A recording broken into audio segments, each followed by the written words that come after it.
ọba kábíyèsí Oniba, the life you live, you are not living it well. You are being surrounded by sacrifices. Nobody tells you true. Gbọ́dọ̀ ṣàṣìṣe lórí ipò tẹ́ wà yẹn. Mo kàn lọ sọ́dọ̀ Oniba ni o. Mo call attention Oniba ni o.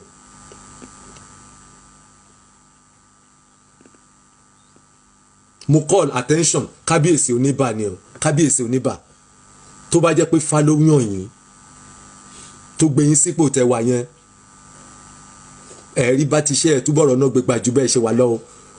Ẹ jẹ́ ká lọ wo gbogbo àwọn ọba Ondo area, àwọn ọba Ondo area, wọn mẹ́sàn pẹ̀lú orí adé wọn o.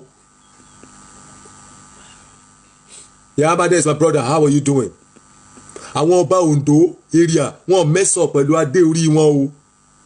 Àwọn ọba Benin, gbogbo àwọn ọba tó wá láti ilẹ̀ Igbo, wọn mẹ́sàn pẹ̀lú adé orí wọn. Àwọn ọba Yorùbá, ìṣe la mẹ́sàn adé yẹn up, a mẹ́sẹ̀ up ni o, a ṣe dáadáa o.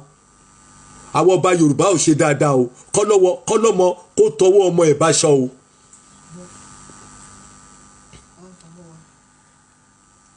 Kọ́lọ́mọ kó tọwọ́ ọmọ ẹ̀ báṣọ o.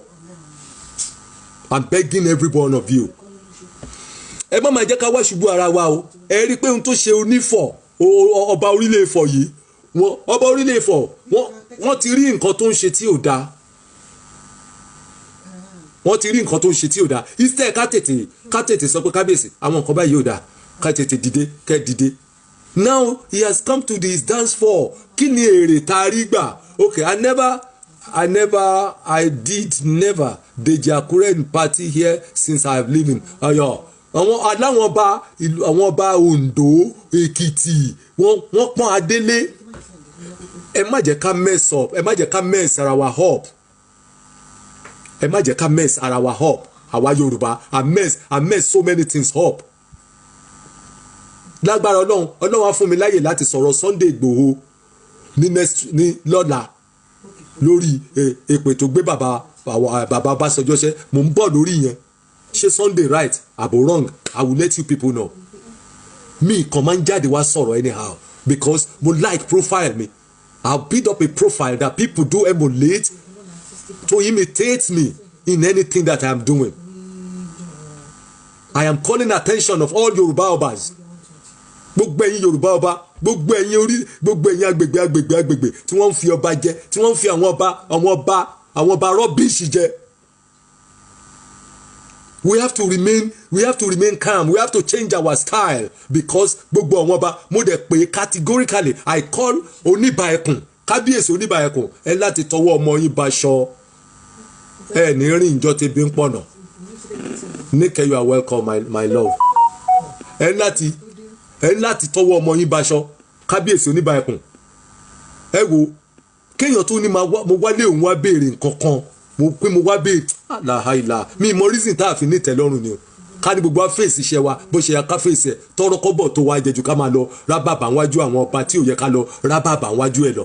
Gbogbo ẹ̀yin baálẹ̀ mo bẹ̀ yẹn má jẹ́ ká support ohun tí ò dáa because we are encouraging hoodlums. That is why we are seeing the failure result of Nigeria. We encourage hoodlums. Àwọn encourage àwọn tó ń hùwà tí ò dáa. Àwọn encourage àwọn tí ò hùwà tí ò dáa. Òun ni gbogbo eléyìí ṣe ń ṣẹlẹ̀. Kábíyèsí Oniba, mo fẹ́ kẹ́ live live gẹ́gẹ́ bí Oniba.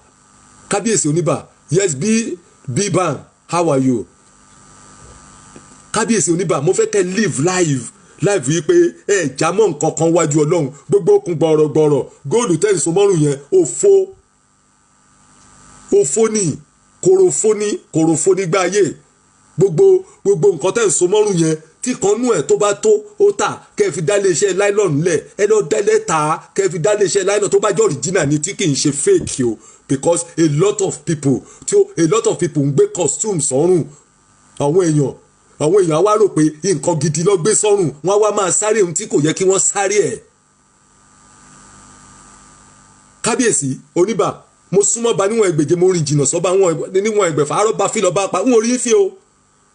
Mo kàn call attention yín, most people tó ń ṣe mistake ìka lọ wọ́n máa ráyé o.